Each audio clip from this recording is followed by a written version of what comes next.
All right, everybody, we are back with another episode of the Viral People Show. Today, I have a very special guest here today, Sharina Lok.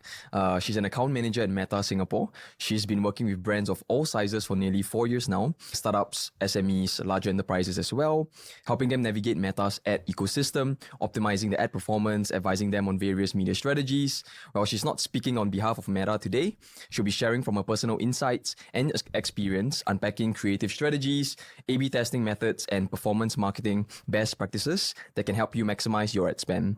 So Sharina, for those that have yet to know you, would you be able to share a little bit more about yourself? Hi everyone, I'm Sharina. I'm an account manager at Meta, but today I'm not speaking on behalf of Meta. Yes. It's just based on my personal experiences and conversations that I've had with clients and observations that I've had over the past 4 years.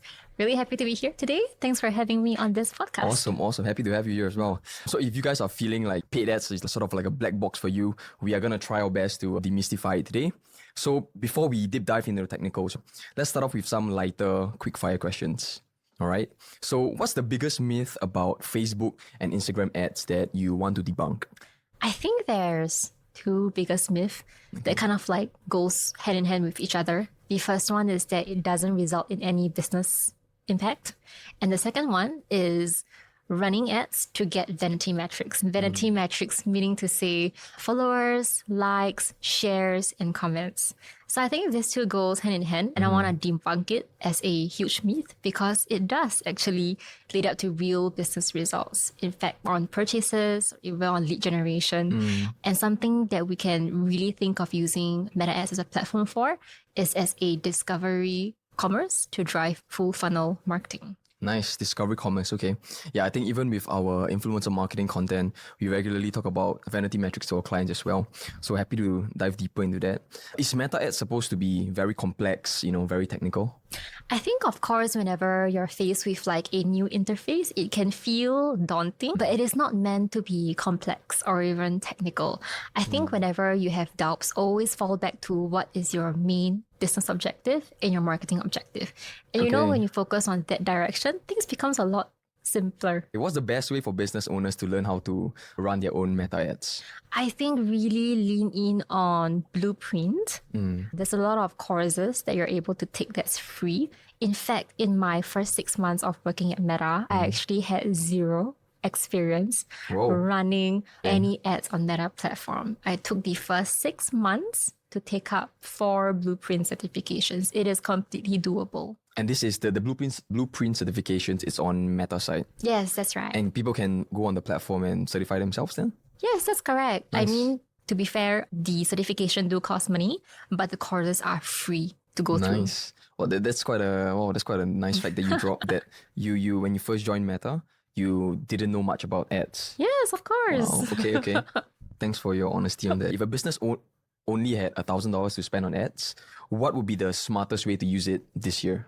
I love the way you say smartest way to use it this year. I think there's a lot of context to put behind as well. On let's say whether there is a website to begin with, right? Or if that website even has Pixel installed. And also what is the business model that they're looking at. So take for instance, if the quickest way for them to earn revenue is actually through, let's say, conversations. Let's say do ads that click to WhatsApp and to have an organic conversation together with their customers. Whereas if they're running like a D2C brand and they do have Pixel installed, then run purchase conversion campaigns. I think that will bring the quickest results. So it really depends on case by case. Yes, that's Definitely right. makes sense. But you name dropped a couple of ways that they can use different ad objectives. Yes, that's right. Of course, for their different funnels and different call to actions they want to drive. Which also goes hand in hand with the myth debunked. Yes. So what would you advise business owners who feel that maybe ad costs or maybe specifically Meta ads could be getting a bit more expensive? So I think when we talk about more expensive, there's always a comparison, right? And it's also what metrics are we taking a look at? So usually when we talk about cost going up, we always take a look at what metrics are we focusing on first and whether or not we are actually using best practices. So a lot of time, advertisers actually don't lean into automation as much as they should, when in fact, if you were to do a little bit more automation, your cost actually goes down. So I think it depends on where this perspective or like number that you're looking at when it comes to inflating costs. Okay, when you say automations, what kind of automations? I think our hero solution advantage shopping campaign is one. It's like a complete solution where you toggle on Advantage Plus suite. Okay, some nice stuff dropped. For brands that rely too heavily on paid ads, I'm not sure if you know a few, how can they diversify further outside of just running ads? How can they diversify their marketing so that they don't just rely on paid ads? Yeah, so I think there's a couple, right? One could be working together with content creators. These are the people who will rave about your product or your brand or your service, provided it is a really great one. Secondly, could be maybe word of mouth and making more referrals through programs. Okay, makes sense. A bit more, requires more effort basically. Of course. And if we dive a bit deeper, let's talk about the reality of meta ads today, right? How has the way businesses approached paid ads evolved over the past couple of years that you've seen and been seeing it? Yeah, and I think so many things have been changing. I think when I first started at Meta, it was in a stage where privacy concerns started becoming a real thing, right? And then that's where we have like Conversions API coming in, and you actually have to do so many more integrations. In the past, when it first started, I remember it as a platform on really just having a page, listing your products out there, and then just seeing how it goes. And then it moved on into boosting for awareness. Do you remember that period? And then it went on to interest targeting and targeting groups. How it has really changed over the years is more and more automation coming in. In fact, right now, we actually advise our clients to broaden their campaigns as much as possible, consolidate campaigns, letting the algorithm do more of the work instead of having too much controls. So as you can see, it's really so many changes. And in fact, whenever it comes to creatives as well, in the past, it used to be really straightforward, right? It says things like, are we having a really strong call to action and a promotional offer? Now we talk about having diversified creatives. What are some of the motivations, knowing your customers really well, and things like this. So the bar has raised. Okay, I want to ask you one question, right? Because you mentioned about boost post, right? That was a thing. I think still a thing for certain advertisers who maybe don't want to utilize the complex ad manager. Yeah. What would you say for businesses that, want to do the convenient boost post function? There's nothing stopping them from doing it. It's just that maybe they haven't realized the full potential that goes beyond just a boost post. After all, if you take a step back and you think about what is the purpose of a boost post exists to just amplify your existing post. That's what a boost post is for. But are you reaching the right audiences who might purchase more or view your content more? Not necessarily so. Because typically for us marketers, right, we typically see the boost post function as a lazy way for brands to just click, put budget, and then feel a bit of nice bump here and there. What are some of the biggest mistakes brands make when running Facebook and Instagram ads? I think the biggest one will be a mismatch in their campaign objectives and their marketing objective. I think that's a big one. Aside from that, maybe not following best practices could be one. So take for instance, again, about broadening your reach for your campaigns, right? One example that I will give is, let's say today you're a retail business. Would you have a store employee standing outside your store selecting your customers? Theoretically, no, right? Because you're literally telling people, no, I don't want you as a customer. Same thing applies with ads. If let's say you are too strict on your targeting and you only want that really, really small audience size, you're actually forgoing a huge part of audiences that may actually be interested in your product. So that's one of the example of a mistake that I would say. Yeah, that makes sense. And if you talk about creatives, right, in ad performance, I saw some of your LinkedIn posts, right? You talk about creative first strategies. Why are they so important in today's ad landscape? I think whenever it comes to ads, one thing always stays true, which is how you capture attention. And if you are not able to capture attention really early on, your down funnel metrics is just not able to carry on. So when you think about it from that perspective and you think about what is a really high growth driver for ads on Meta, it's Reels. Whenever it comes to Reels, how do you create that immersive thumb-stopping experience? Actually, the basics is really straightforward. Anyone can do. Having a 9:16 default ratio, having sound on, and also designing within the safety zone, meaning to say not letting any buttons cloud your captions. Okay. Simple tweaks like this would already help improve performance. Yeah, definitely. And when you talk about, let's say, the Reels being a big play right now, especially for the algorithm that's prioritizing it, right? Would you then say that brands should stop, pushing out static? I wouldn't say that. It's always a mix of static plus video. Of course, static images will work well for some people who are starved for attention. You want something that is immediately conveyed to you on what is the promotion versus Reels placement where you can have really rich media delivered in a short form video. So there's definitely pros and cons.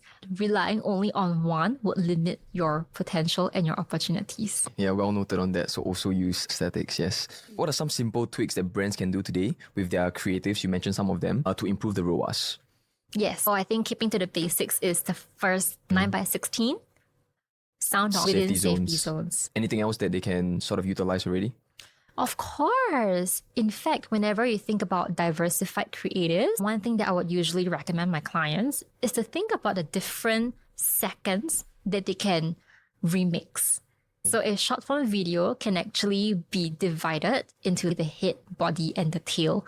I mean, I didn't come up with this concept myself. There's a lot of learnings internally. I don't want to claim credit for it, but it's a really interesting concept where the head takes up about 1 to 3 seconds, the body the next 6 seconds, and then remaining into the tail. So when you start off with a head, let's say a POV, or let's say a problem statement, and then you follow up with a body of maybe a tutorial or maybe a hack, and you end it off with a really strong call to action, let's say a promotion, limited time only. I think that gives you a lot more creative assets in your arsenal.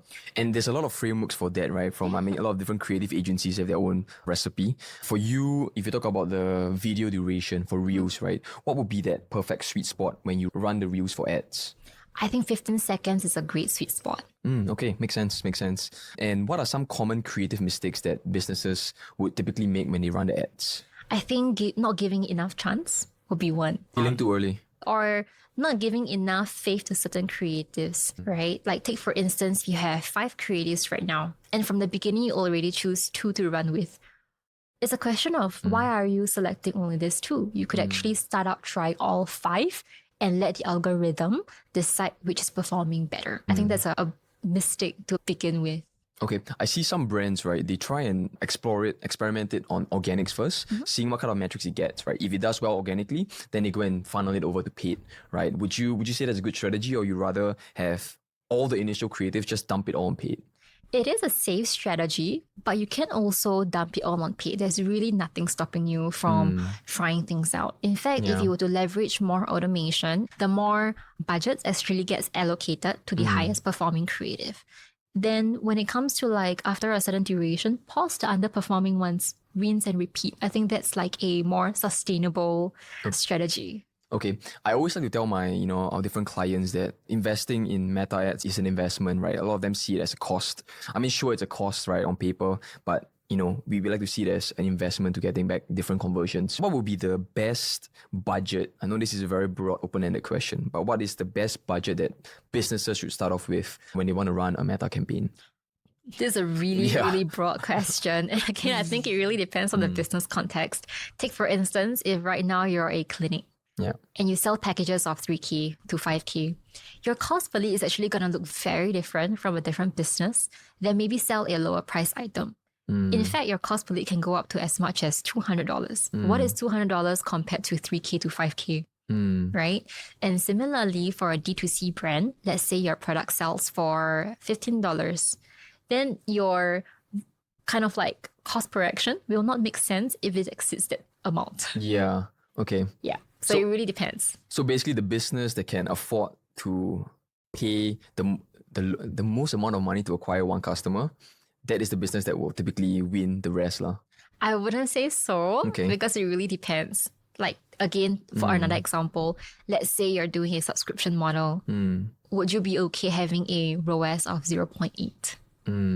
I think more or less you'll be okay with that because you're looking at the lifetime value. Yeah. So whenever it comes to the budget that a business should start with, I think they should always consider what brings them the profits. Yeah, so I think in that sense, right, looking at just one metric from the ad campaign could give you a very flawed understanding of the full funnel. Exactly. Like especially when you take into consideration the LTV. Yes. Especially for e-commerce brands. Exactly. Let's talk about influencer content for a bit. I'm sure you're familiar with UGCs, user-generated content in this case. How would it be performing compared to your traditional brand ads?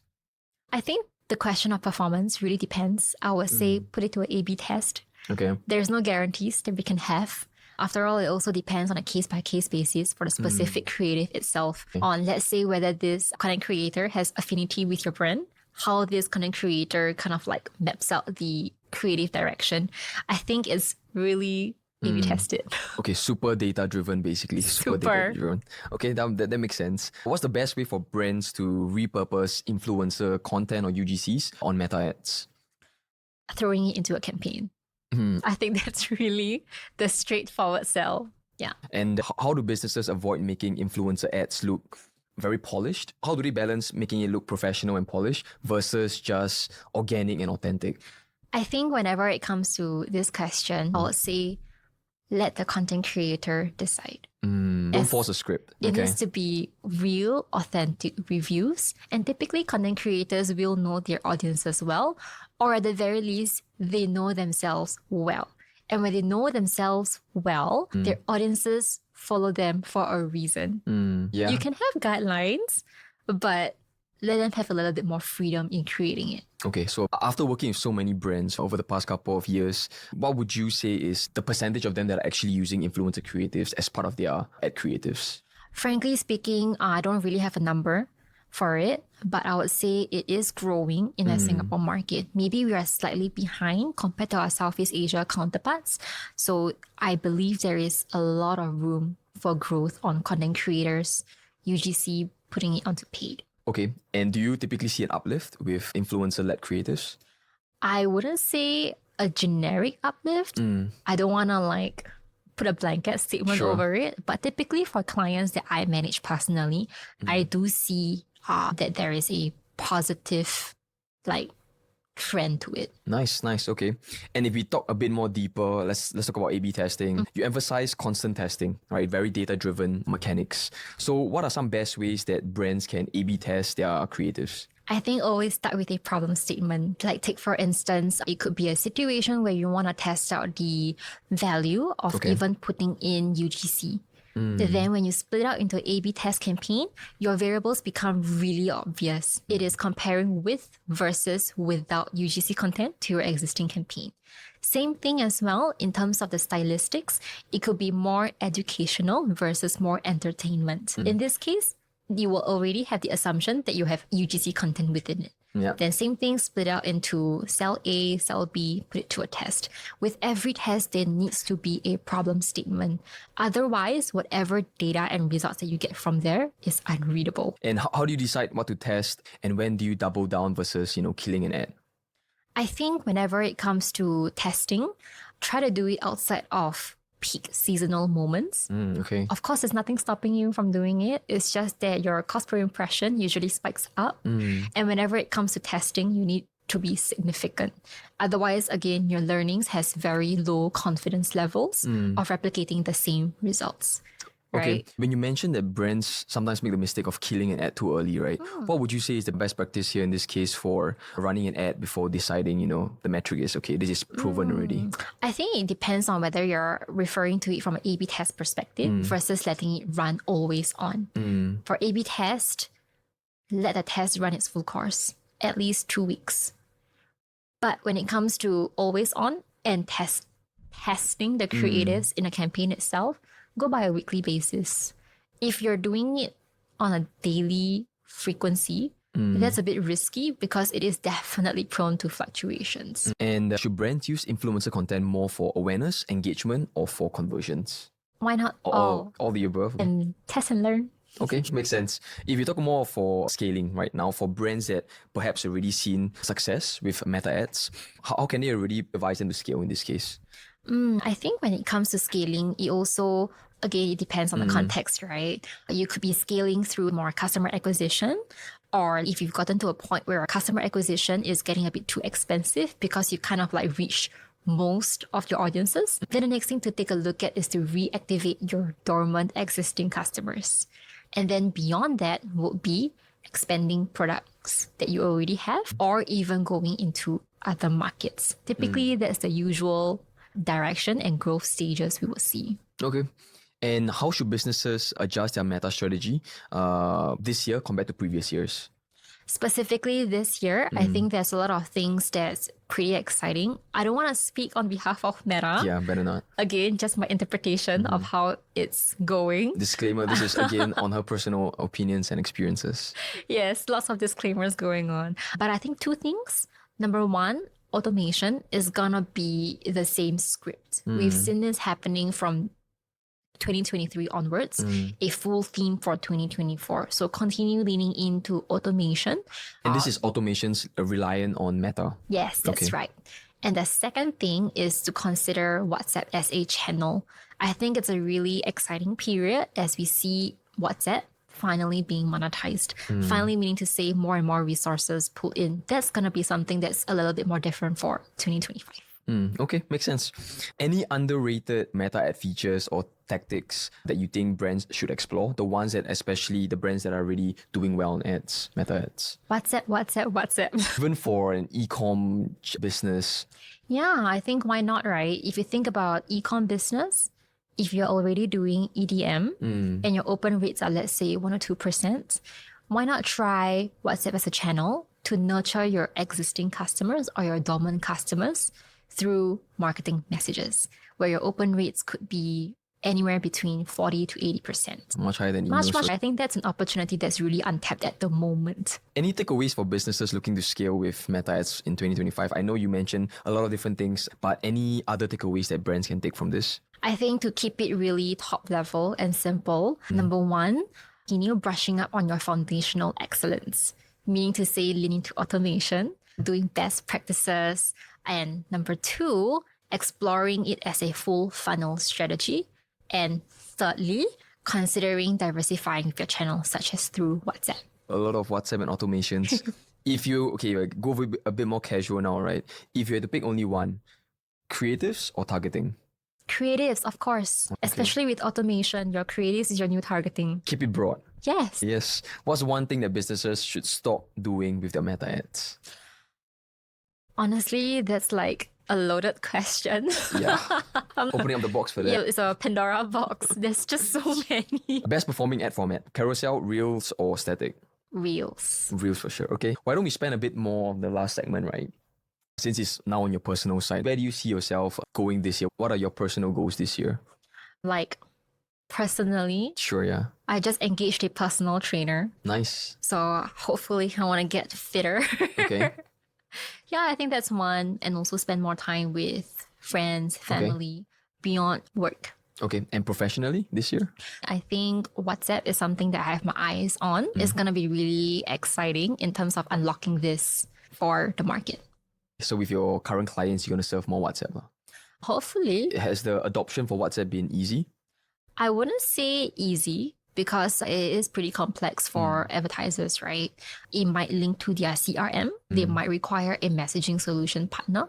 So I think it really depends, again, on your business context and the constraints and the resources that you're working with. Okay, for brands watching this right now that want to quickly integrate WhatsApp into their business, their brand, what is the easiest way they can get started without a big budget?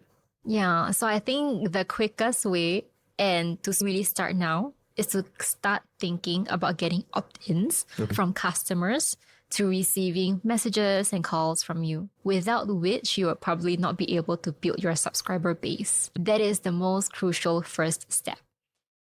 But if let's say they have already a customer list of, let's say, 5,000 customers, right, from the past 2 years or whatever, and they have all their mobile numbers, can they just import it into the WhatsApp list, or they have to go through the re-verification again? I think they will actually have to set up a WhatsApp business platform, either through Cloud API or through a messaging solution partner. Then you can do your message blasts. Right, so that's via the official channel. Makes sense. Thanks for sharing all the insights with everybody watching here today. Thank you for having me on this podcast. It's been Cool. really fun. I loved all the questions and I hope this has been great. Yeah, easy. Nice. Thanks, Sharina. Thank you. All Do right. we do a fist bump to finish Fist it? bump, yeah, let's go. Someone add a transition in there, animation there. Awesome.